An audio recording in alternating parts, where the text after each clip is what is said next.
Hi everyone, this is Daniel here. Welcome to 2026. This is my first video for the year and I'm going to be covering a topic which I think is very important and I have been studying this very closely at least for the last 1 to 2 years already, and I feel that now is really a great time to cover this because in 2026 the property market in Singapore is quite different compared to 2 years ago, and I think that all the more we should be even more careful when we are looking at our property search. So that's why I wanted to touch on this, and I hope that this can help to provide more clarity to some of you out there who are looking to buy something this year. So I think some of us, we do have this question. So when we want to buy property, we are always concerned, of course, number one, roof over our head, something that suits our family, livability, that kind of thing. And also, being in Singapore, we know that properties have value in them, and nobody wants to be holding on to a property that doesn't really grow in value. In fact, all of us want to make money with it. So today, let's answer this question: why some properties have no demand, difficult to sell, cannot sell for much higher than you purchase it for. Let's dive straight in. So today I hope to provide some clarity on this question, because usually when buyers are looking to buy a property, what are the common things that they look out for? What would you look out for? For example, what makes this a safe location or a safe project to enter into? Because we're afraid that next time when we want to sell it down the road, we are unable to make money out of it. Then it becomes a waste of time, waste of money. And also, usually one of the things that we are concerned with, especially now because we are seeing more newer projects being launched, more newer units hitting the market on the resale market. So there becomes quite a bit of noise, and then we tend to have this, this location, there's too many new units here, so therefore it will not perform well in the future. Or like if there's no typical amenities, like you're near MRT, near very good schools, near a lot of amenities, then we might think that, quite ulu lah this place, no demand one. But these are all very fair and valid points. But once again, I'd like to just stress really the importance of really understanding this dynamics between demand and supply. Of course, all of us know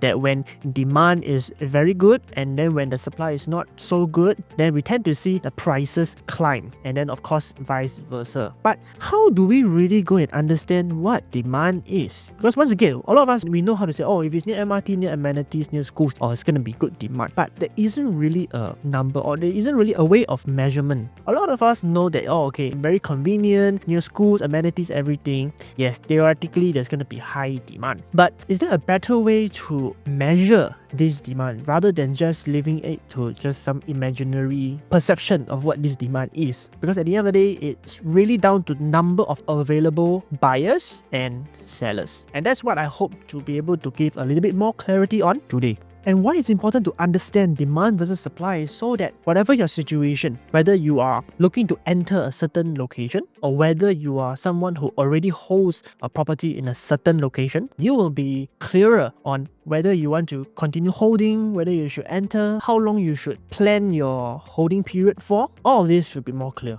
Why? In fact, because if we take a look at Punggol a good 10 plus years ago, and why understanding potential demand is so important, because we have seen before in Punggol this very, very interesting example. Because remember back then, let's say in like the early 2010s, Punggol is regarded by many people as very ulu, definitely is considered as one of the low or no demand kind of areas. But it's a new township, it's upcoming. The government announced a lot of HDB, a lot of the executive condominiums to be in the area. So while there's people who took it, but definitely a lot of people also kind of like be afraid to enter this area. But let's see, can we learn something out of this? We look at two data points. Number one is this red color bar charts, right? These are referring to the HDB MOP transaction. Why do we look at that? It's because usually these people who bought the HDB and then the MOP, they see some monies out of it, maybe like a 200,000, 300,000 kind of cash profits. So usually what's the next step if they want to so-called progress in a property journey? Usually they'll look at a bigger house, whether it's a HDB, or maybe they might look at upgrading to a condominium. Of course, let's say upgrading the condominium doesn't have to be in Punggol area only, it could be in other districts. But in this case, we will look at how Punggol HDB affect Punggol condo and see if there's any relationship first. So now look at this. The blue color line graph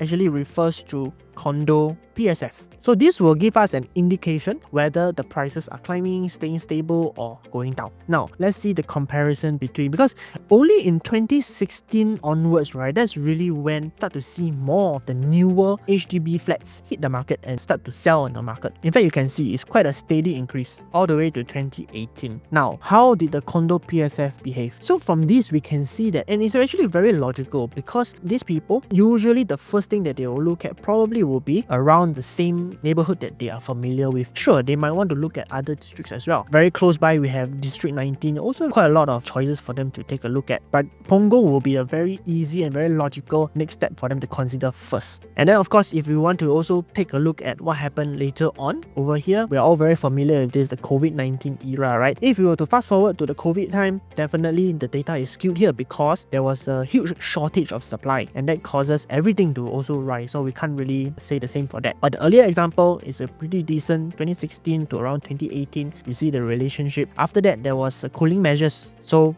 that could be a reason why they adjusted the LTV and they raised a little bit the ABSD and all that. But that could be a reason for some stabilization after that. Okay, using what we have just learned, let's try to answer some of the existing questions in the market right now. For example, some locations are finding it difficult to sell. Example, dairy farm, you could be taking easily 6 months to a year to try to sell something over there. But what's the reason for that? So let's take a look at the demand factor first. In a pretty similar time period, what a number of HDBs reaching their MOP. 2023 to 2025 is about 8,800. Not all of them are going to sell and upgrade to a condo. Let's say about 1%, 2%. So that's probably like 100 over upgraders. And how about the number of ECs and condos reaching their TOP or MOP and ready to sell? From 2023 to 2024 is roughly around 3,300 units. So you can see if the potential upgraders is actually only 160 and then there's a total supply of 3,300, that is a severe, very gross mismatch in terms of supply and your demand. So does that mean that if you're an owner at dairy farm now, you must quickly fire sell and there's no hope anymore? But thankfully that's not the case, because actually in this area, in this region, right, we are expecting an additional 18,000 more HDB to reach MOP in around 2026 to 2030 thereabouts. So if you're someone who is already very comfortable in the area, I mean this area suits your livability, then this is some good news, right? Because you can expect when the demand is actually going to increase to help you to support your selling in the future. So now that you know that there's 18,000 coming up in 2026 to 2030, I would say that's light at the end of the tunnel, right? Because you don't need to worry and you don't need to panic so much about wanting to sell now. In fact, you can actually hold a few more years, and in fact, the situation might be much better for you to sell at a better price during that time. Of course, looking at the HDB upgraders is also a very important and a good